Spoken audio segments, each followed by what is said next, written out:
bibliothécaires. Si vous voulez un peu de surnaturel, vous êtes sur la bonne vidéo. Surtout, n'oubliez pas de vous abonner, cliquez sur la cloche et laissez un petit like sur la vidéo. Ça fait toujours plaisir. Et maintenant, ouvrez bien vos oreilles.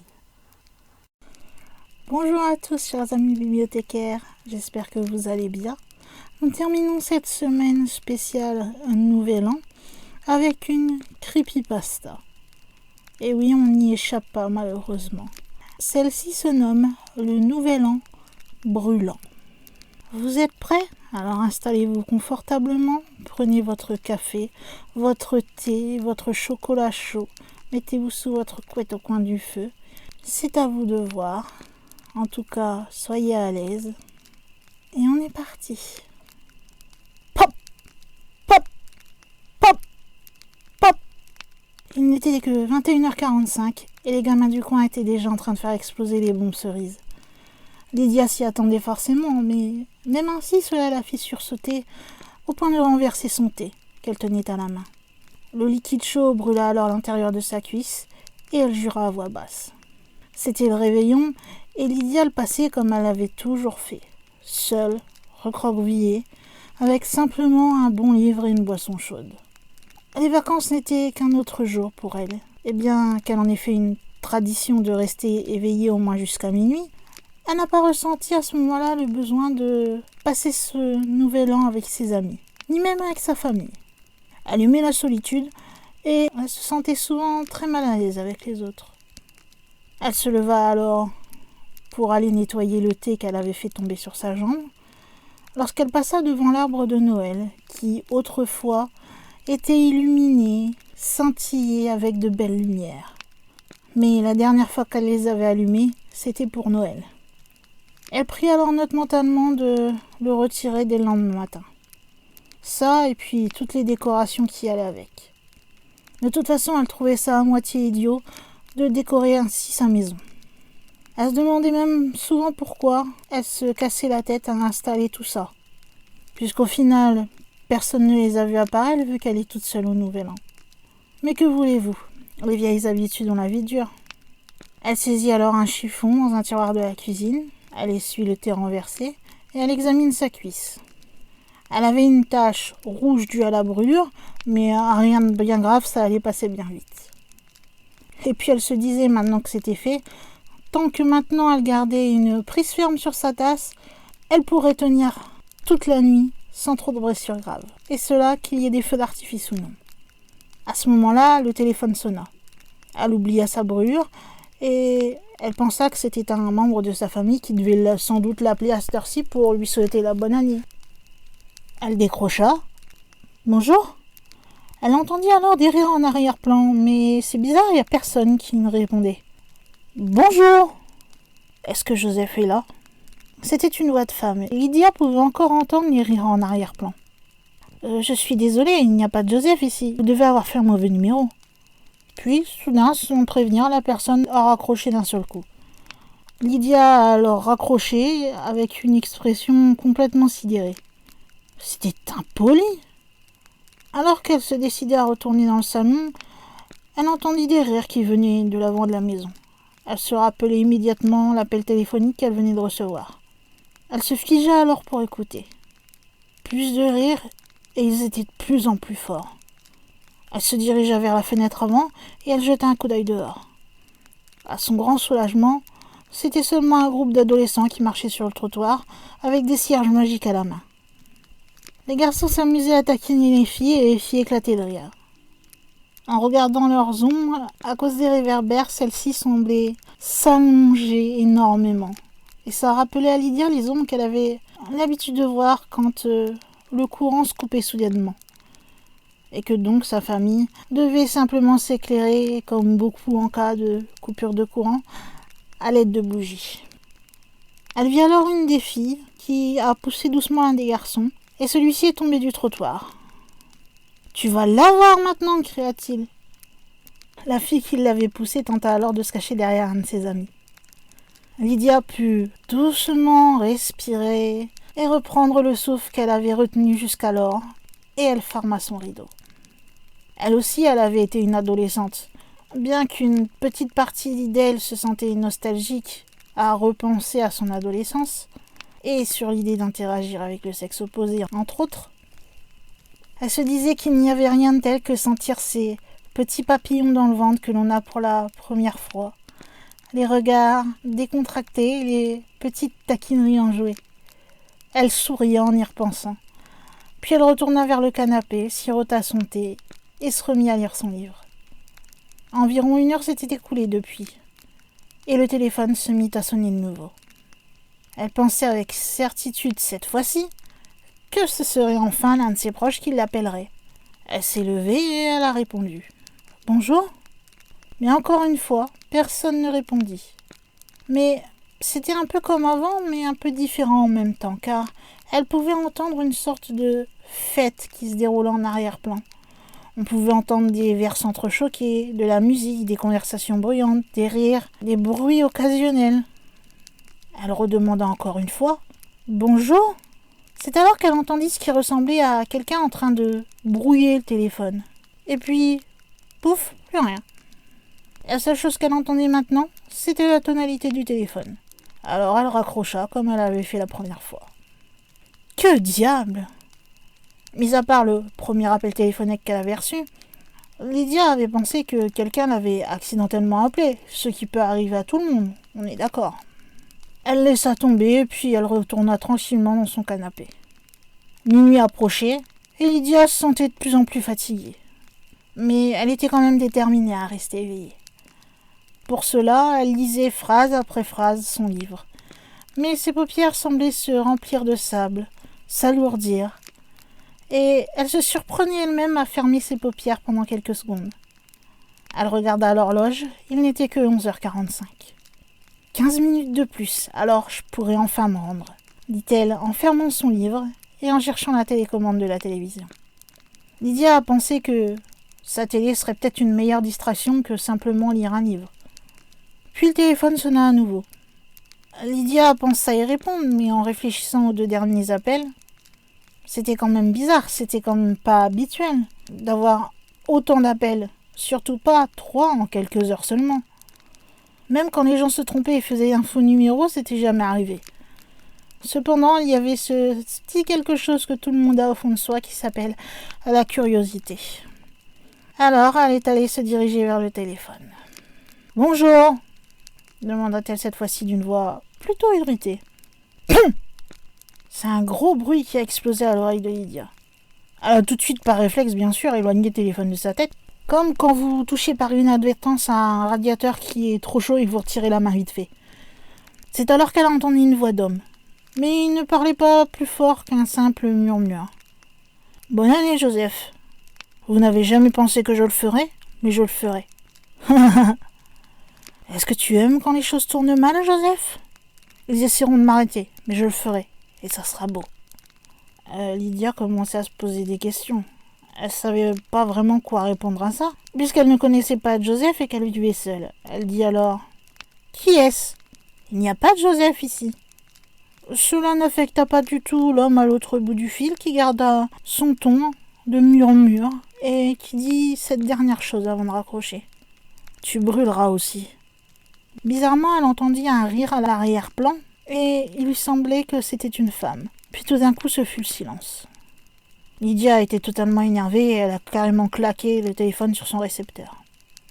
Mais un frisson commença à parcourir sa colonne vertébrale et elle eut le réflexe de regarder l'horloge. Il était presque minuit. Mais après ces 3 appels, elle n'arrivait plus à se concentrer sur le nouvel an. Elle se sentait secouée. Et puis en plus, elle ne savait pas vraiment quoi faire. Alors, par réflexe, par peur aussi, elle a décidé de faire le tour de son logement et de vérifier que toutes les portes étaient bien fermées et que tous les stores, toutes les fenêtres étaient fermées elles aussi. Elle qui attendait tranquillement pour aller se coucher à minuit, se retrouva avec une anxiété qui montait de plus en plus. Et cela à chaque fois qu'elle entendait un nouveau pétard dans la rue. Elle avait beau se dire dans sa tête que ce n'étaient que des enfants qui jouaient, qui chahutaient dans la rue pour fêter la nouvelle année. Elle ne pouvait pas oublier les appels. À 11h59, Lydia est retournée dans son canapé et elle s'est blottie dans sa couverture. Elle s'est préparée mentalement car elle savait que À minuit, chacun allait se lâcher et qu'il y aurait beaucoup de pétards qui feraient beaucoup de bruit. Et dès que l'horloge a sonné minuit, elle a fermé les yeux. Il y eut alors plusieurs pétards et des feux d'artifice qui ont éclaté au loin, et ça ressemblait beaucoup pour elle du coup à un mélange de coups de feu et d'explosions. Elle sursautait à chacun. Elle retenait son souffle à chaque pop et à chaque claquement, fermant les yeux et comptant les minutes pour savoir quand tout serait fini. Le battage principal ne s'est finalement calmé que vers minuit et demi. Bien qu'elle soit encore assez secouée par l'appel qui elle se demande encore si c'était une farce ou pas. Alors elle a décidé, pour être plus sûre et pour pas trop être perturbée, d'aller couper la sonnerie du téléphone et d'aller dormir. Après tout, son cœur avait eu assez d'action pour la nuit et tout ce qu'elle voulait faire maintenant, c'était tout simplement aller s'allonger, fermer les yeux et s'envoler dans le pays du néant pendant quelques heures.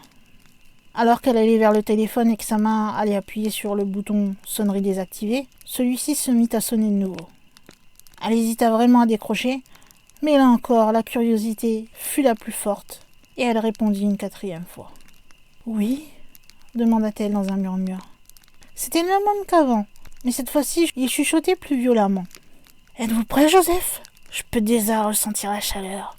Ça traverse mes veines et réchauffe l'âme, il sera bientôt damné. Oh, Joseph, c'est maintenant !» Elle entendit ensuite ce qui ressemblait à une sorte de klaxon. Vous savez, les klaxons qui ont un air bruyant, là. Et ça se répercutait dans le téléphone. Par réflexe, par rapport à ce qu'elle avait entendu et ce bruit strident du téléphone, Lydia laissa tomber le combiné au sol. Elle réagit tout de même et se décida à ramasser le combiné. Et comme elle entendait encore au loin ce fameux bruit strident, elle claqua le téléphone sur son récepteur. Elle coupa la sonnerie et par peur cette fois-ci vraiment, elle courut dans sa chambre, ferma la porte et sauta sur son lit. Elle pouvait quand même encore entendre le bruit des pétards au loin, mais finalement, allongée calmement, son cœur a fini par ralentir. Malheureusement, elle n'a pas pu s'endormir avant 2 heures du matin. Mais elle était enfin arrivée à descendre et à aller faire une petite visite dans ce pays du néant qu'elle voulait tant. « Je suis là, Joseph, c'est en train d'arriver. » Les yeux de Lydia s'ouvrirent d'un coup au son de l'homme qui parlait et à l'odeur de la fumée. Elle a été réveillée en sursaut, ce qui se comprend, et elle découvrit qu'elle était allongée sur le sol de sa salle de bain, avec la porte totalement fermée. Bien sûr, elle n'a pas compris comment elle avait fait pour aller de sa chambre à la salle de bain, et tout de suite, elle s'est mise à paniquer. « Ça va être si beau, et tu ne pourras pas m'arrêter !» Elle entendit une femme glousser, puis ce qui ressemblait à un grattement sur la porte. Soudain, elle eut cette impression d'être pressée à mort, incapable de se lever ou de faire quoi que ce soit. La peur la tétanisait complètement. Après quelques secondes, elle reconnut les voix comme celles qu'elle avait entendues au téléphone plus tôt. Lydia entendit alors une forte détonation, comme si quelque chose de gros était tombé devant la porte, et elle sursauta. Les larmes ont commencé à couler sur son visage. Elle était trop effrayée pour faire quoi que ce soit. Elle mit la main sur sa bouche et attendit de voir s'il allait se passer autre chose après ça. Pendant tout ce temps, une odeur de fumée devenait de plus en plus forte. Lydia commençait à sentir son estomac se nouer complètement. Puis de nouveau ces grattements de haut en bas de la porte. Et l'homme qui murmure « Ça va brûler, ça va brûler ». Celui qui était de l'autre côté de la porte est alors soudainement sorti de la pièce. Lydia a alors bondi et essayé d'ouvrir la porte. Elle était bloquée. Il y avait quelque chose qui la bloquait de l'extérieur. Comme si cette personne s'attendait à ce que Lydia essayait de sortir. Elle colla son oreille contre la porte et elle commença à écouter. De loin, elle entendit l'homme et la femme qui riaient. « Il fait chaud, les flammes se propagent !» cria l'homme. En additionnant toutes les choses qu'elle avait entendues au soir, Lydia a très vite compris que les gens qui étaient dans sa maison allaient y mettre le feu, et que bien sûr, ils l'avaient laissée à l'intérieur, et bloquée. Elle chercha alors une autre issue par laquelle sortir que la porte, et son cœur se serrait de plus en plus. Mais elle ne trouva aucun moyen qu'elle puisse passer à travers cette minuscule fenêtre qu'il y avait dans cette salle de bain. « Laissez-moi sortir !» En disant cela, elle espérait, avec un petit espoir, que quelqu'un allait ouvrir la porte. Mais la seule réponse qu'elle put entendre fut ces, en quelque sorte, bourreaux qui riaient de plus en plus de l'entendre pétrifié. Au loin, elle entendit soudain un verre se briser. Elle a réessayé d'ouvrir la porte et en prenant la poignée, elle a constaté que celle-ci devenait complètement brûlante. « Qui vous soyez, s'il vous plaît, laissez-moi sortir. Je vous donnerai tout ce que vous voulez. S'il vous plaît, laissez-moi sortir d'ici. » Complètement apeurée, épuisée, sentant la chaleur, la fumée, elle appuya son visage contre la porte. Là encore, elle ressentit cette chaleur. Elle se tourna et elle fit face au miroir. Elle n'arrivait quasiment pas à se reconnaître. La terreur qu'il y avait sur son visage la rendait complètement différente. Elle pensa alors tout de suite qu'elle allait mourir là. C'était peut-être une belle façon de commencer la nouvelle année, hein, n'est-ce pas? Elle bondit alors sur ses pieds et attrapa le couvert du réservoir des toilettes. Elle ne pensait plus à rien qu'à ça, à frapper contre la poignée de la porte pour la casser.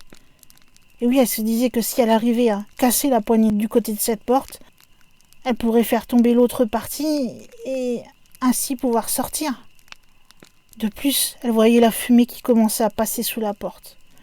Alors elle tapa de plus en plus vite. À chaque coup, pour se donner de la force, elle poussait un cri. Après quelques minutes, à bout de force, elle pensait qu'elle n'allait pas pouvoir le faire. Mais après un dernier coup, la poignée de la porte est tombée au sol. Elle poussa la porte de toutes ses forces, mais en vain. Quoi que ces gens avaient mis devant la porte, cela la bloquait vraiment et elle pouvait aller nulle part. Dans un accès complet de rage, Lydia a commencé à taper avec ses mains la porte, encore et encore, criant jusqu'à ce qu'elle commence à tousser tellement elle se faisait mal à la gorge et puis la fumée qui s'imitait aussi et la chaleur qui entrait dans la salle de bain. Tout ça a commencé à lui prendre toutes ses forces. Avec résignation, finalement, elle tomba au sol. Ses yeux commençaient à piquer et petit à petit, c'était de plus en plus difficile de respirer. Elle devenait comme étourdie. Elle regarda alors la petite fenêtre de la salle de bain et elle pensa « J'aurais au moins pu l'ouvrir et crier à l'aide. » Elle ferma les yeux et sentit la chaleur enveloppant son corps. La dernière pensée qu'elle a eue avant de s'évanouir, ça a été « Mais putain, qui est Joseph ? En tout cas, j'espère qu'il a passé un meilleur réveillon que moi. » Les pompiers furent bien sûr appelés car le feu a vite été aperçu dans le quartier. Ils ont découvert Lydia. Le temps qu'ils réagissent, il s'est passé 8 minutes. Mais les 8 minutes étaient déjà de trop, car il était trop tard pour Lydia. Je sais, c'est assez triste. Mais c'est une creepypasta.